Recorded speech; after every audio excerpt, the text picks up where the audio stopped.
ஒரு நாட்டுடைய அரசர் தன்னுடைய அரசவைக்கு வருகை புரிந்த ஒரு சன்னியாசி, ஒரு முனிவர்னு வச்சுக்கலாம். அவர் காலில் போய் விழுகிறாரு, விழுந்து கும்பிட்றாரு.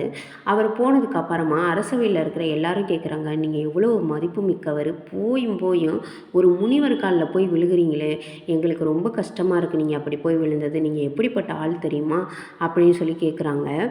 அப்போ அவர் எந்த பதிலுமே சொல்லலை, அமைதியாக பேசாமல் சிரிச்சுட்டு போயிடுறாரு. அப்போ மறுநாள் கூப்பிட்டு அமைச்சரை கூப்பிட்டு, எனக்கு 3 தலைகள் வேணும், ஒரு புலி, ஒரு ஆடு, அப்புறம் ஒரு மனித தலை, 3ஐயும் கொண்டு வான்னு சொல்ல கொண்டு வந்து கொடுக்குறாரு. இதை போய் சந்தையில் போய் விற்றுட்டு வான்னு சொல்கிறாரு. புலியோட தலையும் ஆட்டோட தலையும் வாங்கிக்கிறாங்க, மனித தலையை யாருமே வாங்கலை. அப்போ மனித தலை ஐயா வாங்க மாட்டேங்கிறாங்கன்னா, சரி நீ காசு வேணாம் சும்மா கொடுக்குறேன்னு சொல்லுன்னு சொல்கிறாரு.